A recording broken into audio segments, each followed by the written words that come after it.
Hello, everyone. I am Frank Data Di Lorenzo, joined with my wonderful colleague, Michelle, Education Workmeister. I gave her that middle name, so you can blame me, but it certainly fits. Michelle is all about education, and we're excited to have you with us today. As a reminder, these are 15-minute snippets to help you get some food for thought. We've been talking about education last week. I asked Michelle back to continue that conversation for a part two. She graciously accepted. I had to change the intro music because she deserves a little more rock. So we did that for Michelle today. But as always, we welcome questions. Please use the comments to put your questions in to have a little fun. If you're watching us live, put a comment of where you're watching from. Where are you coming into us today? And keep in mind, if you go to our Preferred Strategies LinkedIn page, all of these events, these recordings are saved. You can watch them at your leisure. One thing I ask, if you watch them after the fact, put a comment. Watched, liked it, something so we know these are being viewed. And most importantly, if we touch on a subject that resonates with you and you want to discuss further, we can only cover so much in 15 minutes. Please do reach out. Anybody at Preferred Strategies would be excited and passionate to talk to you about your data. So reach out if you'd like to learn more. And so, without further ado, I'm going to ask Michelle to take it away and continue our discussion on education and best practices. So, Michelle, the floor is yours. Oh, thank you, Frank, and thank you everybody for joining and watching this video. I really hope it helps and you get some great ideas. So Frank is very sweet to say he brought me back to share more information and not just tell me that I talked too long last week No, and no. ran out of time. So what we want to talk to you guys about is how to get the most or how to get the most with your why education is important for business intelligence solutions to be successful or the projects and what you can do to be successful in those projects. So last week we talked about everything about what we found to be successful in strategies for empowering the trainer. In looking at the training classes that you're going to do, what can you do to ensure success? So just to touch on it in case you didn't watch that video, um, we said whenever you first start out, you want to make sure to establish a strong foundation. This is, there's a lot to this solution, understanding data, understanding where it's at, understanding all the components, how it's going to be used are all very important pieces. So make sure everybody's on board with that. Um, Train users using your own data. So that way they're really focused on learning the tool and not so much trying to make sense of the data they're looking at, understanding what red bikes you're talking about or what it, questioning what a sprocket is. But they can really actually just focus on the tool and maybe what they want to see. And then Mhm. to always make sure you leave learners feeling empowered and excited. You don't want them feeling overwhelmed. Or discouraged by the tool at the end of training or feeling like they forgot too much. So that was really what we looked at last week. What I want to focus on in this session is what can you do if you're not the trainer to ensure success, Oh, because good it one. really does take a village. And so we want to look at this from the standpoint of like leaders within the organization, managers, executive sponsors, whoever that might be who maybe coordinated the training class. What can you do for success? And the way I want to do look at here, the 3 points to bring up is the first one is to make sure as you're rolling these projects out Michelle, that let me know when you want me to share the slides too. oh yes, please share the slide. I Sorry. thought so. Okay, there you go. Ah, okay. So Sorry. there was our slide about what we talked about last week. Um, this week it's that we want to empower the user. So as an executive leader or a manager, make sure as you're rolling this project out that it's manageable, there's realistic objectives that are set, and most importantly, everybody understands what that objective is. So, one of the tricks that I've started doing in classes is when we start a class and we do the introductions at the very beginning, I make sure that this key person comes into the class. I try to get as high up the food chain as I can and have them come in and talk about why as an organization did you choose to go with Power BI? What are they hoping to get out of it, or what are we hoping as an organization to get out of the tool? And how is it going to help us? So that just helps everybody to understand the why. Then it's kind of the why you. Why did you select these individuals to come to training? Um, Make sure they understand that this is really a privilege, and it's not a punishment, right? They're seen as some sort of leaders, or they're being recognized for their skill set. And this is actually a really awesome opportunity for them, and not a punishment of extra work that you're trying to give to them. So really help them to understand why they were chosen to be there. And again, helping to encourage them and just set that stage for the good learning environment. The third one is to talk about expectations and what's next. So, as the instructor, I can say, what am I trying to teach and what am I going to show you during this training session? But as an executive, it's we have a goal that we are going to go live with this financials dashboard by the first of next month. Mhm. And that actually puts some responsibility on the people in the training class that they do need to learn this information. They need to absorb as much as they can to hit that objective. So it helps them also to have a little bit of context around what they're learning. In all of our trainings, we always have workshop time where we allow the learners to apply what we've taught during the day right immediately to their reports. So um, and if they have those expectations, they're working on those production reports right during class. My goal is always that anyone who attends has a production ready report by the end of training class. So they feel like their time in training was productive and not a waste of time. So there was number one. The second thing you can do as a sponsor or a leader in the organization is to make sure that you're open to change. You want to embrace it. You want to encourage it.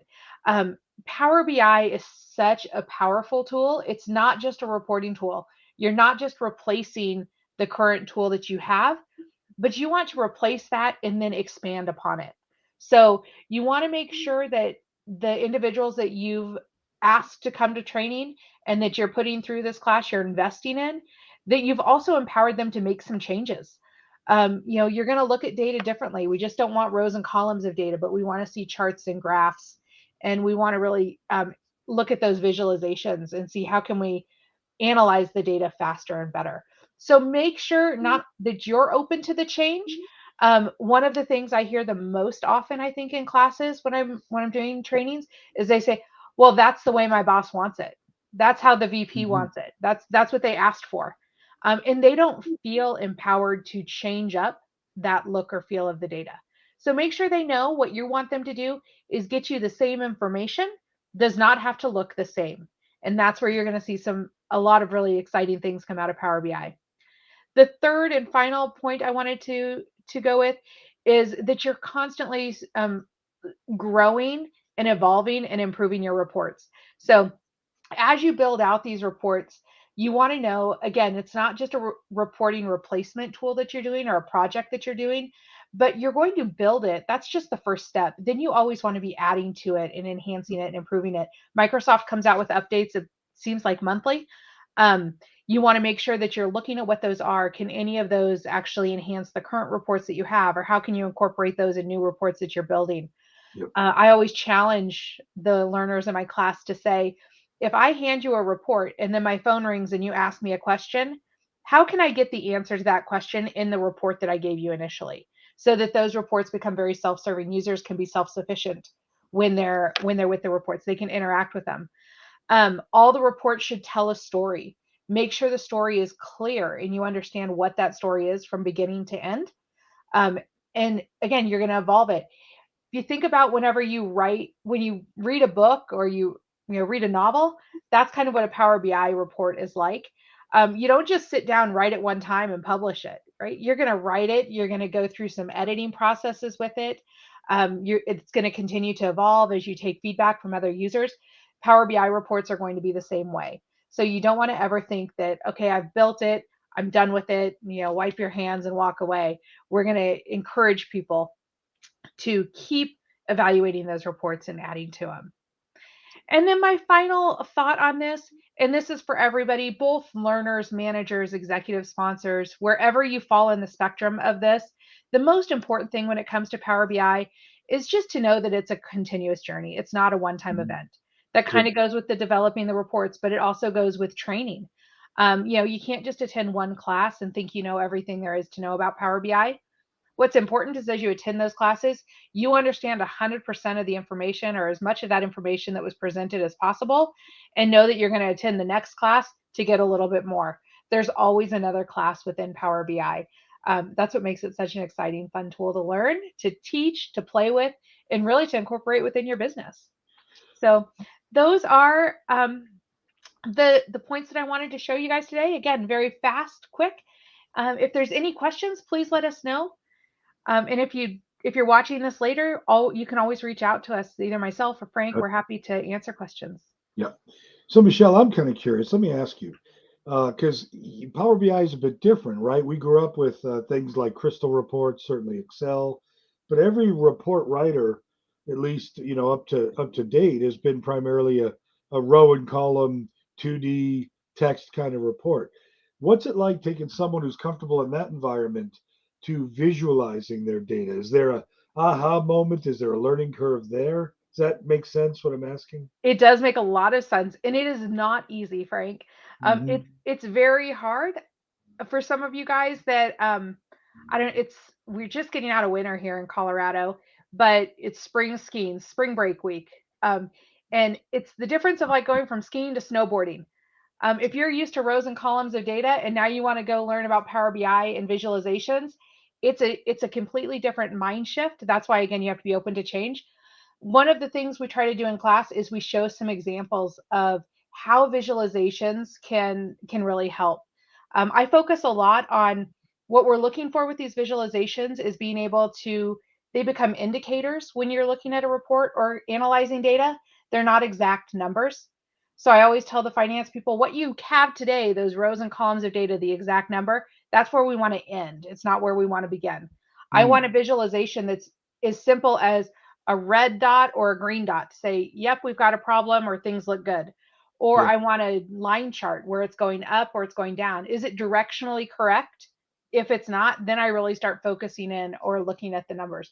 But what visualizations allow a user to do, and if they're done correctly, is focus your energy and your efforts where you need to and spend the time where you need to.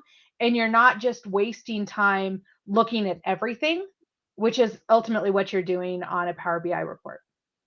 So, Very nice. Yeah, yeah.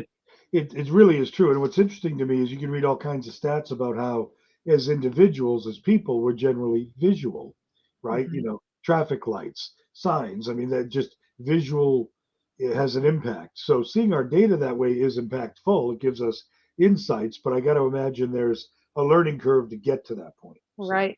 Yeah. The other trick I'll use is if again I use these tricks mostly with finance users because they love their spreadsheets, is you take that report and you say what's important, and all finance users will say everything. It's all important. Yeah, I know.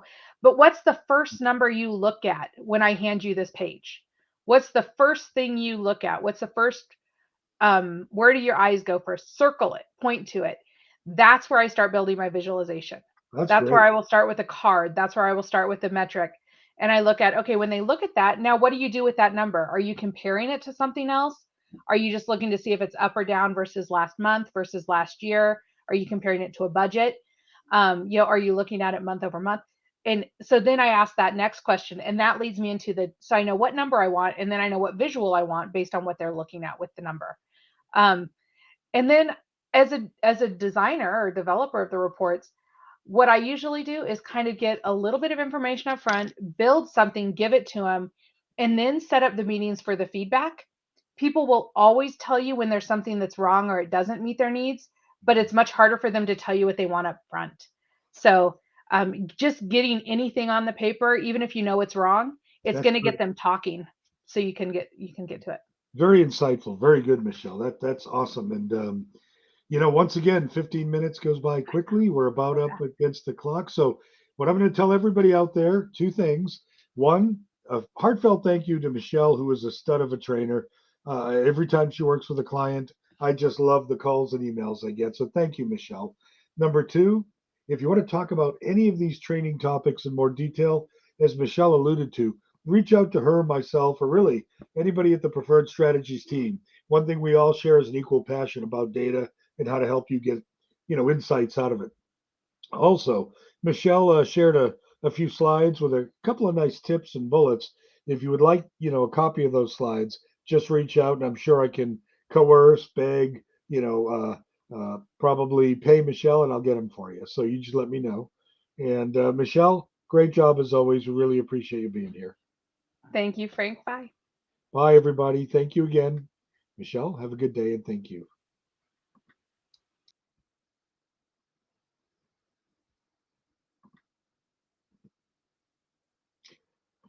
Take care, everybody. Thank you.